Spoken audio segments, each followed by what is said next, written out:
Olá, seja muito bem-vindo, você que nos acompanha de todas as partes do Brasil e do mundo. Tá no ar o Mata Mata com Evair. Hoje é segunda-feira, dia 10 de novembro de 2025. Eu sou Rafael Tomazetti, nós vamos juntos pela próxima hora aqui. Eu, você e Evair Paulino falar muito da 33ª rodada. Você piscou e a gente já tá na rodada 33 do Brasileirão.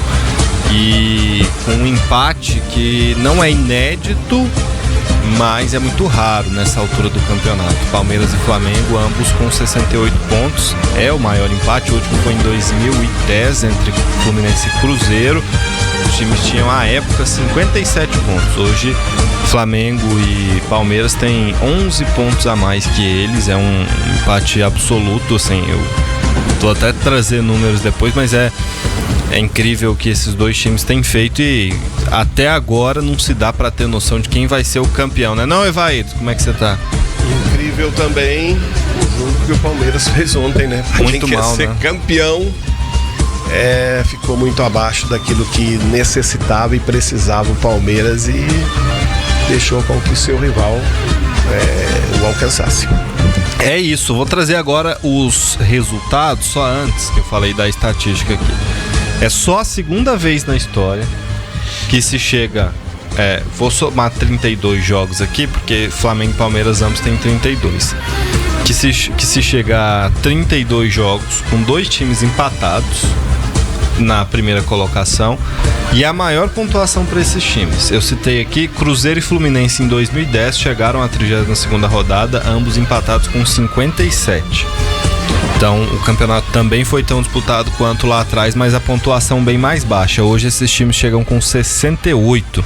Só 3 times na história do Brasileirão por pontos corridos com 20 times, de 2006 para cá, tiveram pontuações mais altas nesse momento aqui que lideravam.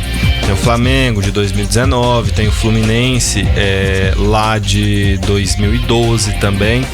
E me falha a memória aqui, uma outra equipe, acho que foi o próprio Palmeiras lá atrás que chegou com a pontuação tão alta, eu não vou me recordar aqui de cabeça, mas enfim.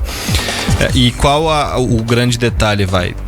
Na história do Brasileirão de pontos corridos com 20 times, de 2006 para cá, é a 20ª edição que a gente está agora, sempre quem fez 75 pontos foi campeão. Sempre, porque um segundo colocado nunca passou a 74. O segundo colocado com maior pontuação foi o Santos de 2019 com 74 e o Flamengo bateu o recorde naquele ano de pontuação. Esse ano, pelo andar da carruagem, um time que fizer 75, 76 pontos fica em terceiro lugar, porque o Flamengo e o Palmeiras devem passar dos 74, os dois. É algo inédito na história do Brasileirão. A qualidade dos times supera muito aos outros, né? Também. Apesar de Mirassol tá fazendo uma grande campanha, apesar de Cruzeiro tá fazendo uma grande campanha, mas os dois, apesar também que o Palmeiras não bate nenhum desses 4, né? Nesses 3 colocados, não bateu de jeito nenhum na competição, mesmo assim ainda é um time que é líder do campeonato e os dois fazem uma diferença muito grande. É isso. Vou trazer os resultados agora e a classificação. Sábado, 4 partidas na Ilha do Retiro. O Sport abriu 2-0, tomou a virada do Atlético Mineiro 4-2. Poderia ter sido rebaixado nessa rodada, não foi, porque o Vitória e o Santos não venceram.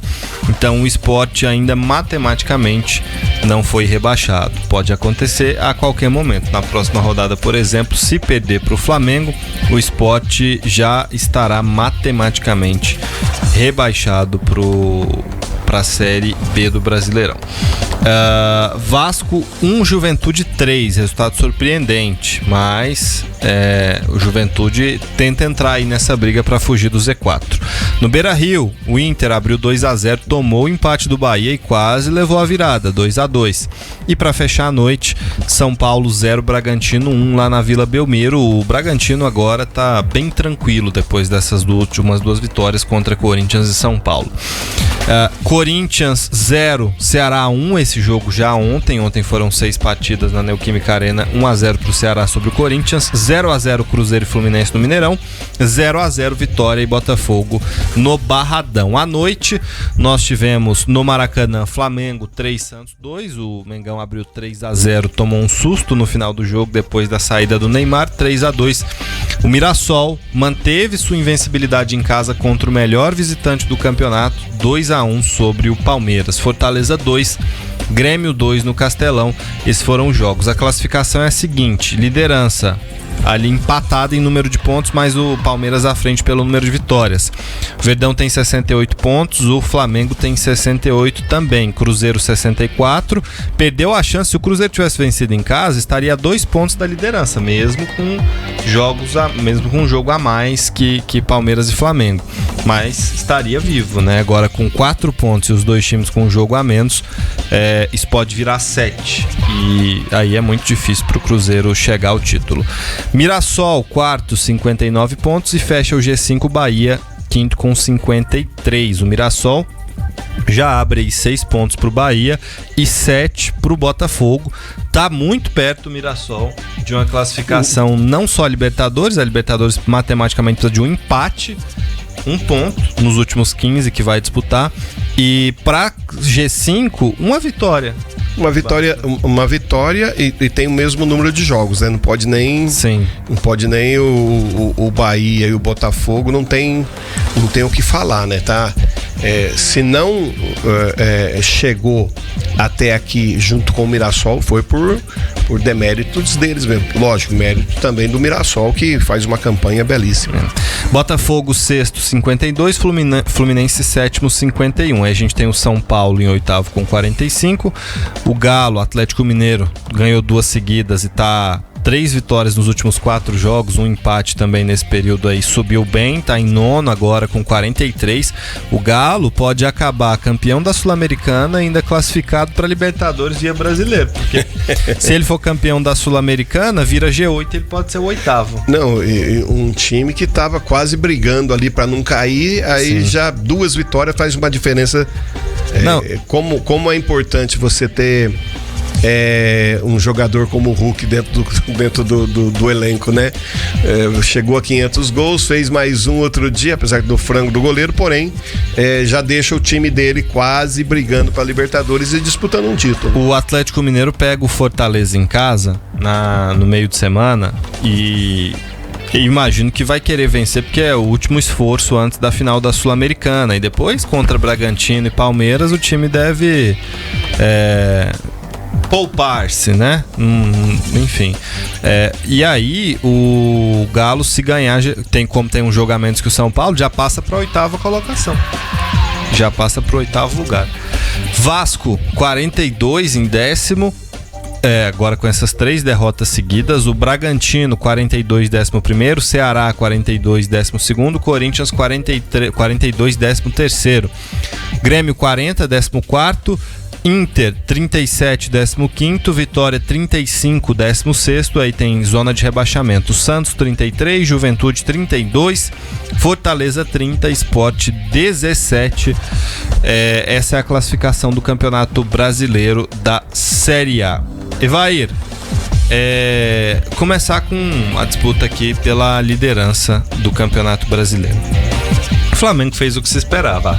Até tomou um susto no final, mas aquele susto que assim, que o time largou o jogo. Tava tão fácil que largou fácil o jogo. Demais. Muito fácil. Fácil demais. Nos 3-0 parecia assim que tava tomando doce de criança. Porque olha, impressionante. O Santos não conseguia marcar, não achava os jogadores em campo, não sabia como puxar um contra-ataque, não tinha bola em momento nenhum. Depois que o Neymar saiu, até melhorou. Impressionante, deu uma melhoradinha. Lógico, o Flamengo deu aquela relaxada também. Sim. Mas o tempo todo foi superior ao Santos. Poderia ter goleado tranquilamente. Perdeu o pênalti, algo que o Arrascaeta não costuma fazer. é um jogador que é artilheiro da equipe, estava muito tranquilo, já estava 2-0, se eu não me engano, né? Errou o pênalti, um pênalti até bem batido. Lógico que ela foi para fora, porém o goleiro não ia chegar nunca. E acabou que tomando 2 gols ali, mas 2 gols que não é uma reação válida, na minha opinião.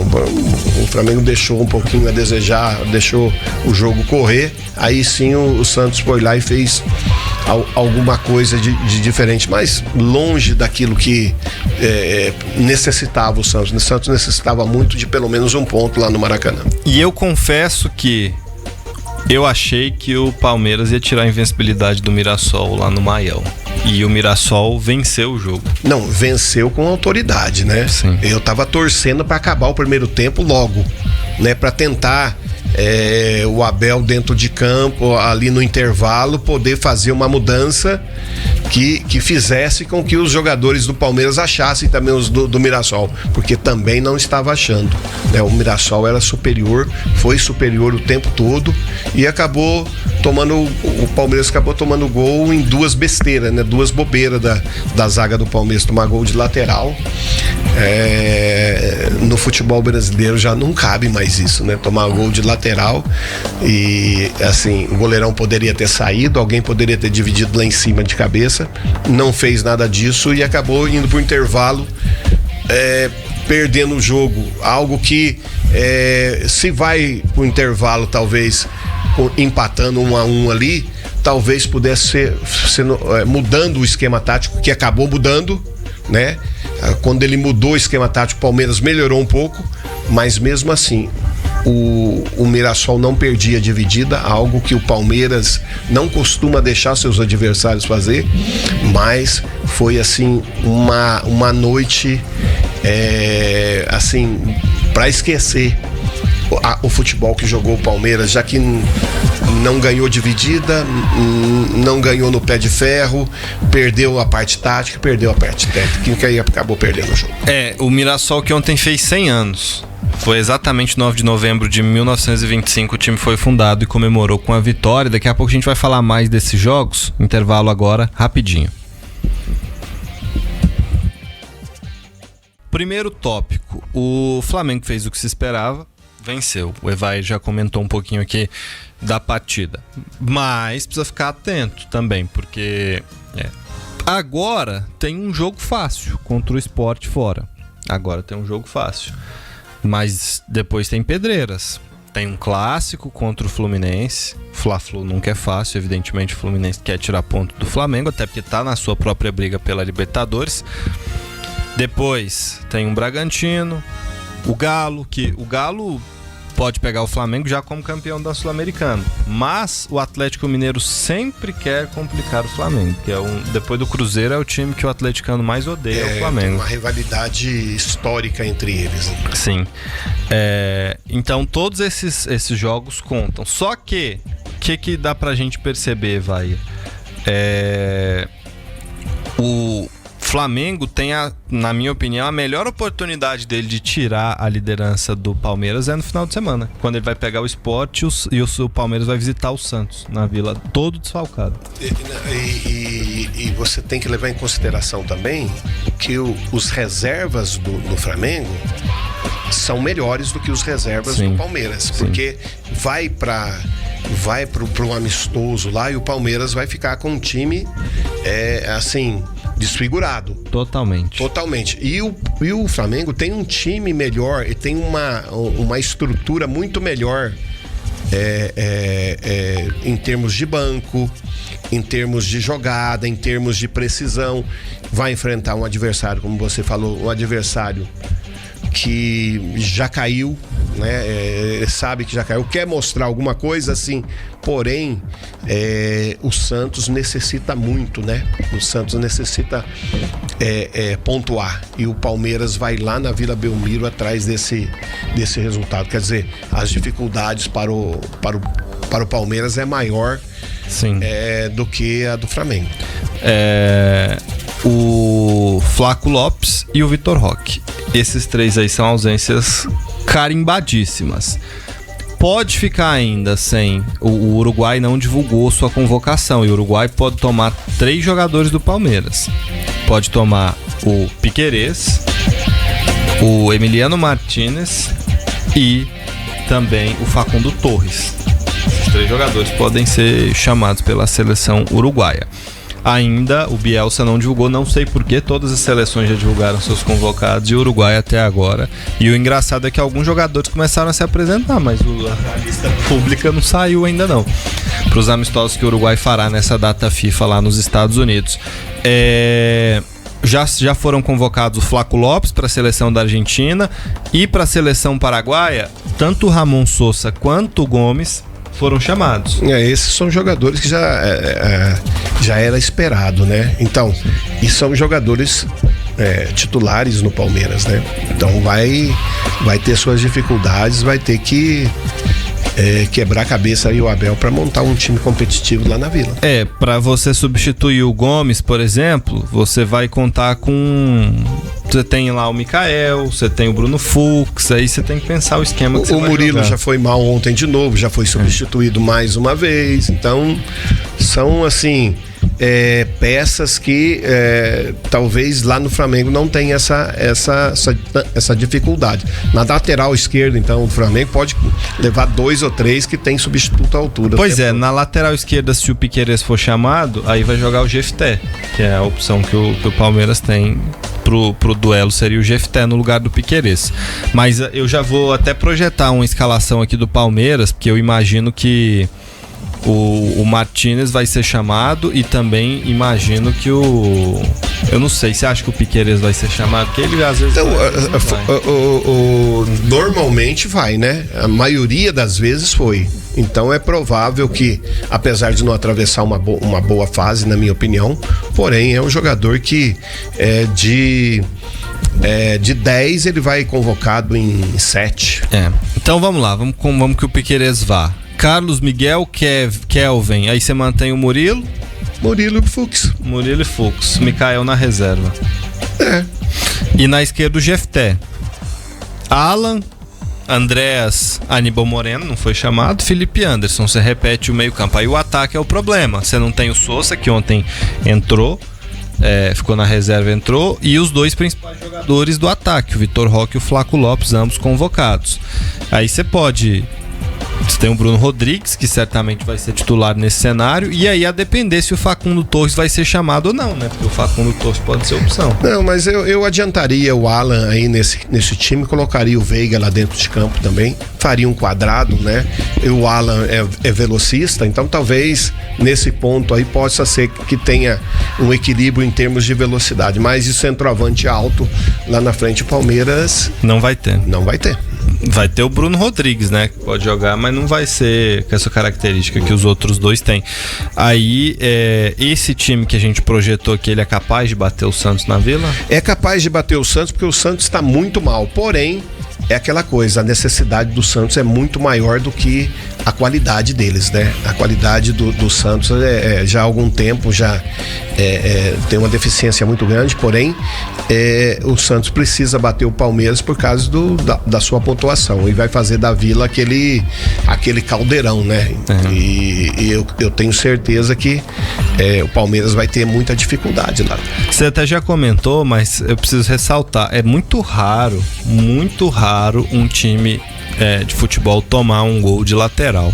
Não, isso você não vê mais. E um time bem treinado como o Palmeiras. E um goleiro de 1,94 m, né? E o cabeceio dele foi dentro da área. Sim. Né? Então, assim, foram 2 lances, na verdade, porque aquela cobertura, quando o Piquerez sai na lateral do campo, normalmente o zagueiro faz a cobertura ali e o meia ali passou ali e o Murilo não fez a cobertura. Então, aquilo ali, para quem vê um pouquinho o jogo, sabia que o Abel ia fazer alguma coisa, ia fazer com que tirasse o Murilo, porque todas as vezes que tem essas necessidades, e são erros grotescos, Parece que não, o cara foi feliz, pegou a bola ali, chutou, a bola passou por baixo da perna do goleiro, mas tem um erro de marcação muito grosso ali, né? É um erro muito de uma estratégia que ninguém aceita, né, dentro do futebol. E o Murilo tá pagando por isso.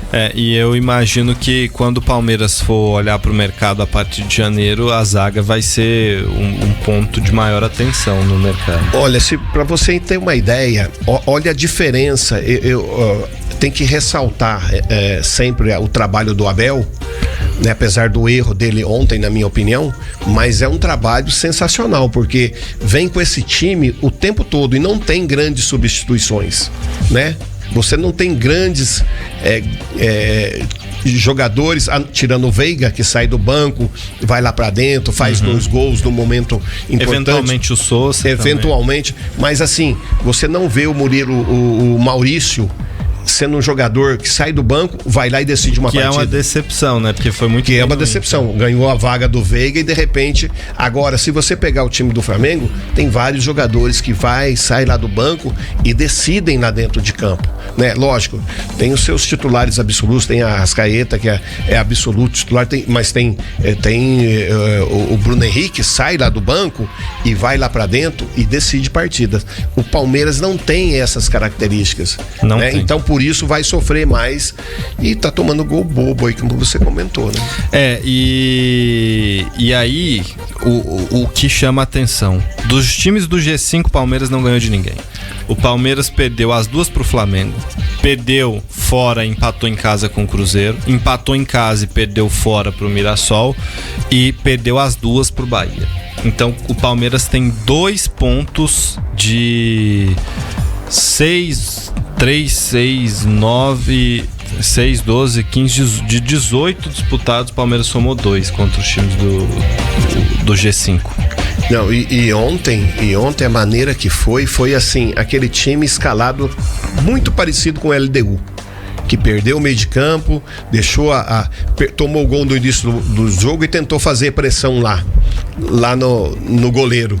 Algo que aconteceu contra o LDU. E aí toda hora tinha saída, porque não treinou aquela jogada, né? Então fez com que tivesse aquele vazio no meio de campo, e esse vazio custou ao Palmeiras um cansaço, um desgaste muito grande dos seus jogadores, que não conseguia sequer ganhar dividida. Eu nunca vi o Palmeiras perder tanta dividida num jogo, né? E ontem foi assim, de uma dificuldade o tempo todo no pé de ferro. O Palmeiras é forte, ganha dividida o tempo todo, e ontem nem dividida de cabeça, nem no chão, a bola era toda hora do Novo Horizontino, lógico, não tirando de maneira nenhuma os méritos do Mirassol, porque é um time sensacional, é um time que vai dar trabalho até mesmo na Libertadores. O Palmeiras, na minha opinião, tem como chave para ser campeão o jogo contra o Santos. Eu acho que se o Palmeiras, desfalcado, bate o Santos lá, é difícil perder o título. Por quê? Vai pegar o Vitória depois em casa. O Vitória tem jogado bem, mas o Palmeiras em casa tem mostrado muita força. Fluminense em casa. E aí vai pegar um Grêmio fraco fora, já com sua vida resolvida, e fecha. E aí tem o Atlético Mineiro ainda fora, muito possivelmente já também com sua vida resolvida, campeão da Sul-Americana talvez, e fecha contra o Ceará, que ao que tudo indica também tá tranquilo. O Ceará acabou se salvando ontem, né? Ele se salvou, chegou a 42 pontos, um time que precisa fazer só mais um, né, na competição, um time forte, né? Sim. Então, eu acho que o jogo decisivo, na minha opinião, pro Palmeiras é o Santos. Eu acho esse jogo decisivo do campeonato. A gente tinha falado que o Santos seria a peça-chave, né? Mas parece que vai ser o Mirassol, viu? Porque se o Mirassol bater o Flamengo dentro de casa, pode ser que ajude muito o Palmeiras. Vamos para mais um intervalo, daqui a pouco a gente volta. Vamos falar de Neymar, que jogou ontem quase o jogo todo.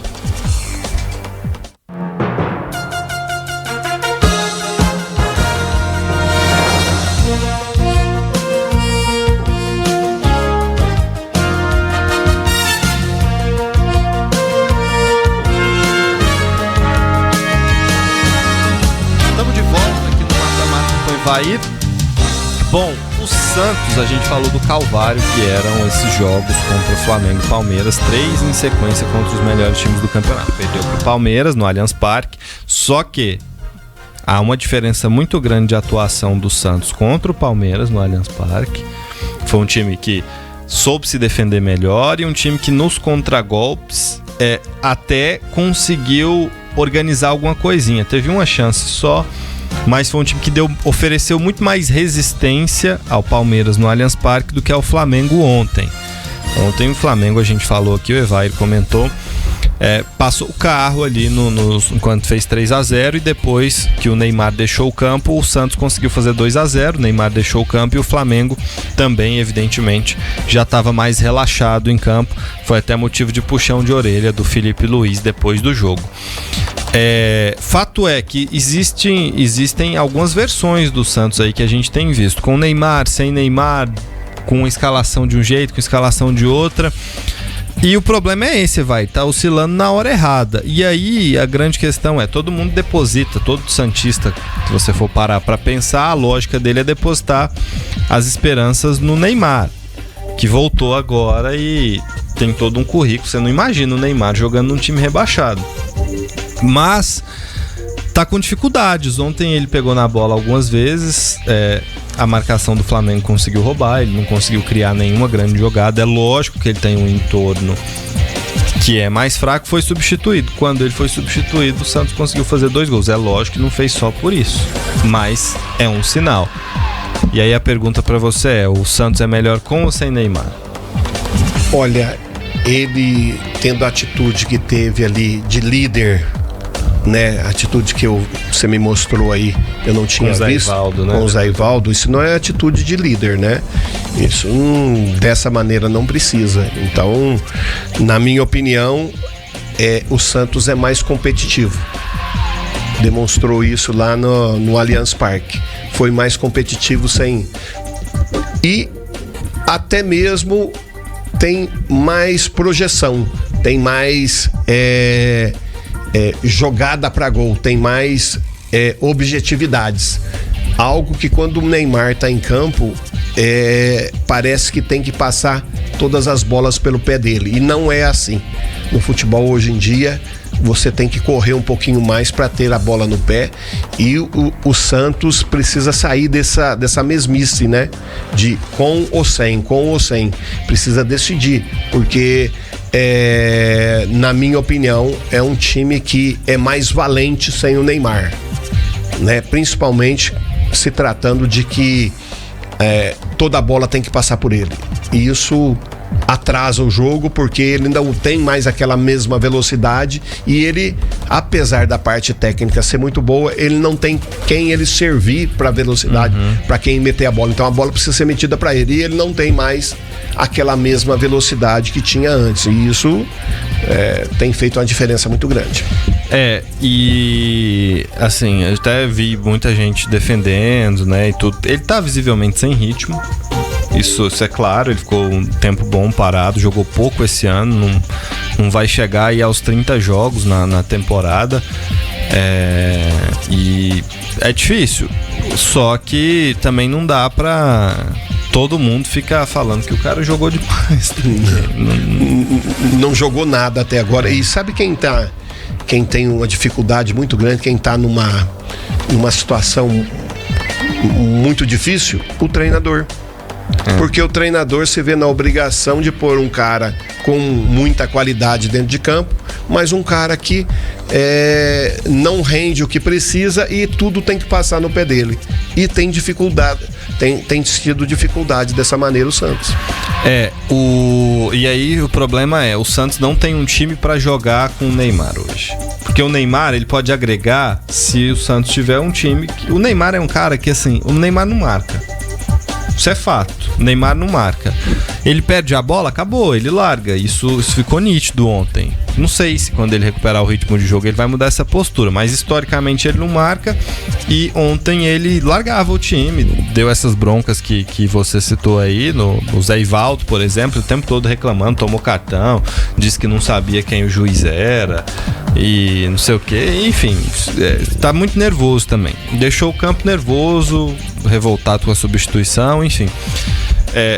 Agora, um cara que faz o Santos render bem sempre quando ele entra é o Robinho Júnior. É um jogador que parece que quer jogar pro time, né? Tem as suas limitações ainda, porque não tem aquela confiança que precisa ter, mas é um cara que tá entrando aos pouquinhos. Zé Rafael também ajuda o Santos, né? Mas só que falta ao Santos aquela velocidade de um jogador que decide. E o Santos passou todo o campeonato longe desses jogadores, não teve a possibilidade de ir ao mercado e trazer, e tá sofrendo também por isso, né? E o Robinho é um jogador que tem suas qualidades, sim. É uma pena que ele tá chegando num Santos que eu acho que até mesmo competitivo, o Santos muitas vezes deixa de ser por falta dessas características de jogador. 17 anos o Robinho Júnior, vai fazer 18 em dezembro. Ele vai terminar a temporada com 17. É muito novo para você colocar o peso de tirar o Santos da zona, claro, nos ombros de um garoto como esse. Mas ele e o Gabriel Bom Tempo, a torcida do Santos tem pedido que eles sejam titulares. O Bom Tempo no lugar do Guilherme, e o Robinho Júnior também no time. E os dois ontem foram não só os autores dos gols, mas quem conseguiu mexer na dinâmica da partida. E eu vi muitos santistas, o pessoal cobre o Santos também, dizendo que essa derrota tem que servir para dar esses recados pro Vojvoda, que nessa reta final ele precisa aproveitar esses dois no time para tentar dar uma dinâmica que faça com que o Santos saia da zona de rebaixamento. Ontem, o diretor de futebol, o Alexandre Matos, garantiu que o Santos não vai cair.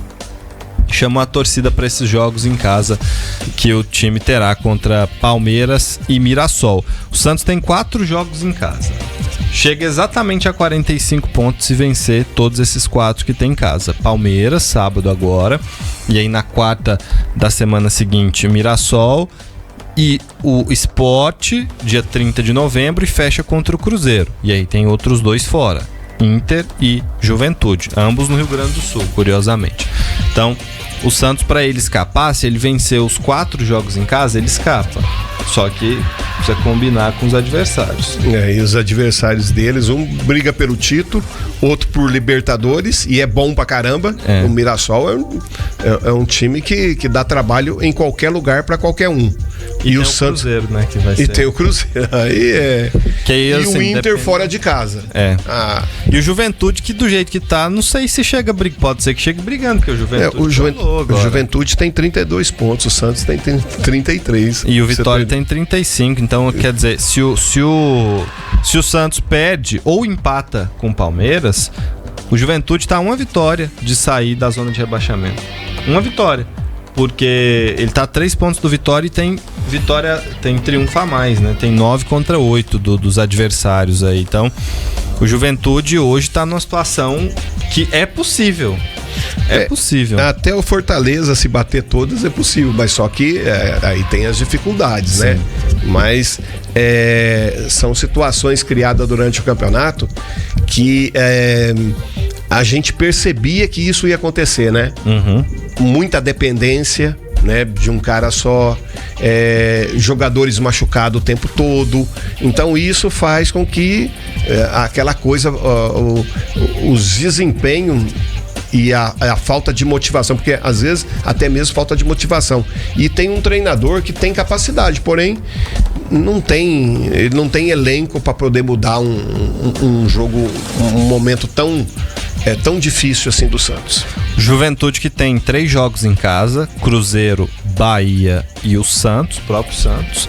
E se vencer esses 3, precisaria beliscar uns pontinhos fora aí, ou no empate, ou 2 empates contra São Paulo e Corinthians. Então tem 3 jogos no Rio Grande do Sul e 2 na capital paulista. O papo antes de fechar a sua participação no Brasileirão. E o pior jogo da rodada ontem foi Vitória e Botafogo, viu? Joguinho fraco. Assim, o Botafogo acertou a trave, teve uma outra chance, o Vitória teve 1 ou 2 chances também, mas nada que seja absurdo. E a torcida do Vitória aplaudiu o time depois do jogo, mas deixou 2 pontos que talvez poderia ter levado, seriam importantíssimos. E o Botafogo poderia ter entrado no G5. Não, o Vitória fazia um jogo assim, apesar das dificuldades, da qualidade do Botafogo, mas o tempo todo o Vitória parecia que estava disputando uma partida assim que é um meio de campeonato.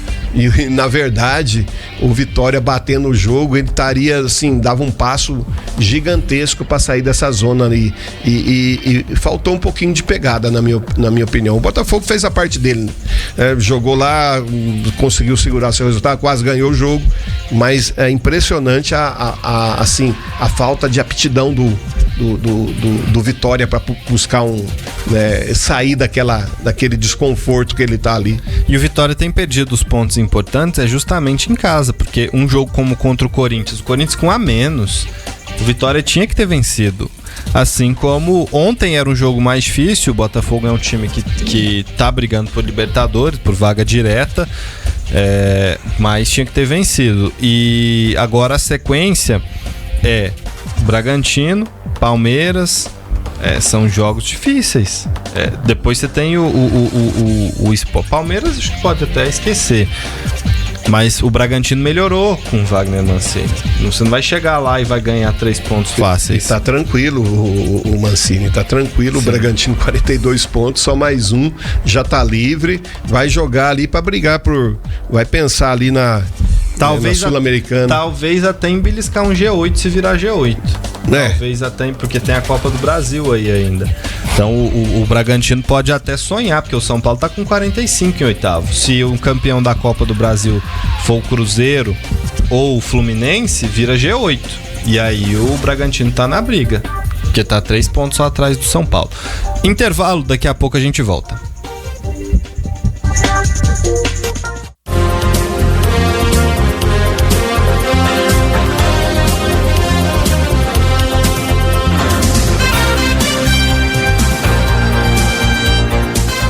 Mata-mata de volta, vamos arrematar a rodada da Série A, 33ª, para depois nós falarmos um pouco da Série B, que tá nas suas últimas rodadas e ainda muitos times na disputa pelo acesso, praticamente lá. Até matematicamente essa pontuação que tem já provavelmente o dará, mesmo se perder os últimos 2 jogos, a classificação para a Série A. Evair, essa rodada na primeira divisão foi definidora para algumas coisas. A gente já sabia que Flamengo e Palmeiras estavam na briga pelo título. Acho que o Cruzeiro, ao perder esses pontos pro Fluminense em casa, fica extremamente complicado brigar, porque se tivesse vencido era 66, tava 2 ali. Você pode contar com um tropeço do Palmeiras contra o Santos. Você pode imaginar que o Flamengo lá na frente vai tropeçar e se você ganhar tudo você ainda leva, mas acho que assim a gente fecha a briga pelo título nesses 2 aí. Cruzeiro já está matematicamente na Libertadores. O Mirassol está a 1 ponto da classificação e a 1 vitória da classificação direta, sem ter que passar por pré-Libertadores. Acho que também dá pra gente dizer que Atlético Mineiro, Bragantino e Ceará não caem mais. Acho que esses 3 aí... Não, já estão livres. Tá tranquilo. 42, 43 pontos aí. Não precisam somar um pontinho ou outro aí, mas não é possível que em 5 jogos não vai somar esses pontos que faltam. E dá pra gente cravar aí que a briga do rebaixamento permanece, Inter, Vitória e Santos, só que agora com o Juventude na briga. O Juventude, você pode colocar o Grêmio aí também, que tem 40 pontos, porque o Grêmio tem mais 5 jogos. Sim. Tem mais 5 jogos ainda. E o Santos tem 32. Quer dizer, ainda pode ser alcançado ainda. Apesar que mais uma vitória já deixa o Grêmio tranquilo. Então a briga maior vai ser isso aí mesmo, vai ser esses 3 aí, só que o Inter tem a vantagem de jogar contra o Santos em casa, né? E tem 37 pontos. Se bater vai faltar 4 pontos para ele fazer mais 3, né? Aí de 12 fazer mais 3 E é impressionante como o Fortaleza melhorou, mas bobeia demais. Perde muito ponto. Poderia ter vencido o Santos fora, poderia ter vencido o Ceará em casa, tomou o gol no finalzinho, poderia ter batido o Grêmio. E ontem também foi... Só aí eram 6 pontos. Se o Fortaleza somasse esses 6 pontos, adivinha quem tava fora da zona hoje? Fortaleza que tem 30 agora. Pois é, se tivesse somado esses pontos bobos que perdeu aí no caminho, tava em 16º à frente do Vitória e é um ponto só do Inter. E o Juventude, como é que tá nisso aí? Parece que o Juventude pega um desses que se bater... Então, vamos lá pra tabela. Vou começar aqui pelo Inter, que é o primeiro deles. O Juventude pega o Cruzeiro. Isso. O Inter vai pegar na próxima rodada o Ceará fora. Não consigo colocar o Inter como favorito, até porque o Ceará vai querer vencer em casa para ir liquidar de vez a chance de queda. Depois pega o Santos em casa. E aí o Inter visita o Vasco, visita o São Paulo e fecha com o Bragantino em casa. Essa é a tabela do Inter. O Santos pega o Palmeiras. O Santos tem um jogo a menos, vai fazer, portanto, ainda 6 partidas. Pega o Palmeiras na Vila, o Mirassol na Vila. Aí visita o Inter em Porto Alegre, recebe o Sport na Vila, vai a Caxias do Sul pegar o Juventude e fecha em casa contra o Cruzeiro. O Vitória visita Bragantino, quer dizer, visita o Palmeiras primeiro, aí tem um jogo contra o Bragantino que vai ser colocado aí no meio desses. Visita o Palmeiras, visita o Sport, pega o Bragantino, pega o Mirassol em casa e o São Paulo em casa. Então fecha com 2 jogos em casa, Mirassol e São Paulo. E, por fim, o Juventude pega Cruzeiro no Alfredo Jaconi, São Paulo na Vila, o Bahia no Alfredo Jaconi, o Santos no Alfredo Jaconi e o Corinthians na Neoquímica Arena. Então é o que eu falei, o Juventude precisa vencer os 3 em casa, Cruzeiro, Bahia e Santos. Não acho que é impossível, porque o Bahia joga muito mal fora e o Cruzeiro tem dificuldade contra times que estão lá embaixo, mas é difícil, não é impossível, mas é difícil. E tem o São Paulo, pega o São Paulo, né? O Juventude pega o São Paulo fora de casa, São Paulo que briga ali meio tabela, tá? É possível ainda bater o São Paulo ainda. O Juventude, para escapar, precisa vencer esses 3 em casa e empatar 2 fora, contra o Corinthians e contra o São Paulo, ou vencer um desses 2 jogos. Esse é o jogo do Juventude. Precisa vencer 3 em casa e 1 fora. Venceu em casa e arrancou uma vitória contra o São Paulo ou contra o Corinthians, o Juventude muito provavelmente fica na primeira divisão. Vamos para a Série B? 36ª rodada em andamento, termina hoje. Aí vão faltar só 2 rodadas pra gente saber quem vai jogar a Série A do Brasileirão, quem cai pra Série C. Bom, essa rodada começou na sexta-feira, o Ramon Abate Abel voltou a apitar depois daquele período fora por conta de São Paulo e Palmeiras. E o pessoal reclamou muito dele, mas... De novo? Mas ele acertou. Nesse jogo ele acertou, a polícia teve que escoltá-lo, mas o Abate Abel acertou. E o Atlético venceu a Ferroviária lá em São João del Rei por 2-1 com um gol no finalzinho. O Goiás bateu o Cuiabá em Mato Grosso por 1-0, um gol de falta do Rafael Gava.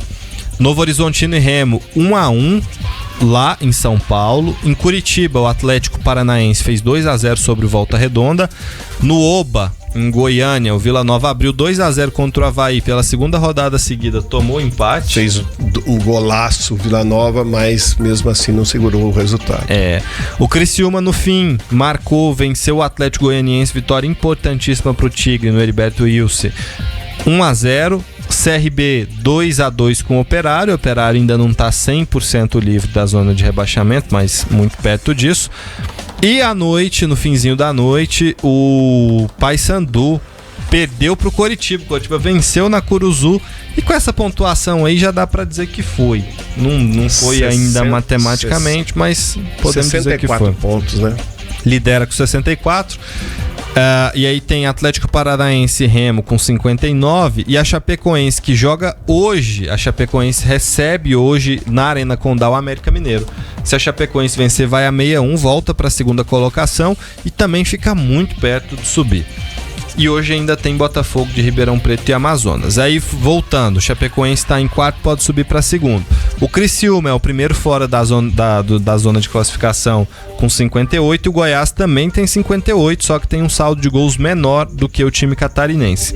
Ainda na briga, o Novo Horizontino. Perdeu muito contato, agora ficou difícil para o Novo Horizontino, que pega o Goiás num confronto direto na próxima rodada. E aí, lá na briga contra a queda, a gente tem o Paysandu, que já caiu, e o Volta Redonda, que também caiu oficialmente nessa rodada. Volta Redonda também vai jogar e matematicamente já foi, até porque tem um confronto direto entre Botafogo e Ferroviária. Alguém vai chegar aos 41, o Volta não alcança. E aí hoje é um jogo fundamental. Se o Botafogo de Ribeirão Preto vence o Amazonas lá em São Paulo, vai a 41, a Ferroviária entra na zona de rebaixamento e o Botafogo de Ribeirão Preto sobe para 15º lugar. O Amazonas, se vencer, segue vivo. Se perder, tchau, também já foi. Porque vai ter vai ter um confronto direto entre Botafogo e Ferroviária, não escapa mais. Então, o jogo é crucial para os dois times hoje. Mas a Série B tá emocionante. Só pra gente ver aqui, lá em cima e lá embaixo, hein? O Coritiba vai jogar contra o Atlético em casa. Não dá pra imaginar que o Coritiba não vai ganhar esse jogo. O Atlético tem que ainda tá na briga contra a queda. Precisa somar pontos. Mas o Coritiba faz um campeonato muito melhor, tem muito mais investimento.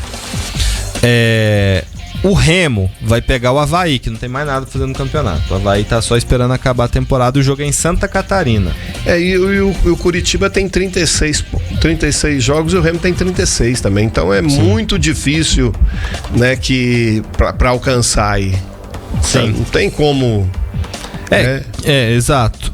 Matematicamente dá, mas o Curitiba não vai desperdiçar. Assim, o Goiás e o Criciúma, que são os primeiros fora do G4, que é que a gente conta aqui, podem chegar a 64, que é a pontuação que o Coritiba tem. Ou seja, um empate já garante o Coritiba independente dos outros resultados, matematicamente. Só que, mesmo que o Criciúma e o Goiás vençam seus jogos, e os outros times aí abaixo, Atlético Paranaense, Remo, Chapecoense, vençam também, eles ainda precisariam tirar a diferença de saldo. O Goiás, por exemplo, tem um saldo de 9 a menos do que o Coritiba. Precisaria tirar isso em 2 rodadas, é muito complicado. Bom, aí a gente tem Avaí e Remo na ressacada. A Chapecoense vai pegar um rebaixado Volta Redonda. Eu acho que a Chapecoense na próxima rodada já sobe também. E tem o confronto direto, Goiás e Novo Horizontino, que vão jogar para ver quem vai ter o direito de chegar à última rodada brigando. São dois times que tiveram tantas oportunidades, né? Não aproveitou. Sim. O Criciúma recebe o Botafogo de Ribeirão Preto. É um jogo difícil. O Botafogo melhorou muito nas últimas rodadas, não tem perdido fácil. Acho que vai escapar da queda e vai fazer jogo duro contra o Criciúma. Não vou cravar uma vitória do Tigre, embora seja favorito. E o Atlético Paranaense pega a Ferroviária que tá na briga, mas o time da Ferroviária só empata. E o Atlético Paranaense tá embalado, 2 vitórias. A vantagem é que joga na casa só, né? Exato. E aí na última rodada, se o Goiás bate o Novo Horizontino, Evair, a gente vai ter um jogo espetacular pelo acesso. Qual? Remo e Goiás. Nossa vida. Só que aí... É lá. Porque é lá no Baianão. Só que o Goiás tem que ganhar do Novo Horizontino pra ser espetacular. Porque o confronto direto que vai ter na rodada pode ser direto, é só esse, não tem outro. Os outros times vão jogar contra equipes que já não tem mais nada pra disputar. E aí vai depender do que o Goiás fizer contra o Novo Horizontino. Quer dizer, o Goiás tem dentro da sua casa mais uma oportunidade, né? Sim. E aí tem que torcer pro Criciúma tropeçar. Se o Criciúma tropeçar contra o Botafogo de Ribeirão Preto ou Cuiabá, aí o Goiás vai depender dele, né? Tomara que a Serrinha esteja lotada e que o Goiás possa fazer um grande jogo aí. Tem estado lotado, mas o grande jogo não tem feito, não. Evair, tchau pra você. Até amanhã de volta. A Janaína também estará aqui. Forte abraço. Até amanhã. Gente, obrigado pela companhia, pelo carinho da audiência. Amanhã nós voltamos e a Janaína Carvalho também, que hoje tirou um diazinho. Amanhã ela tá de volta aqui na bancada. Valeu, tchau.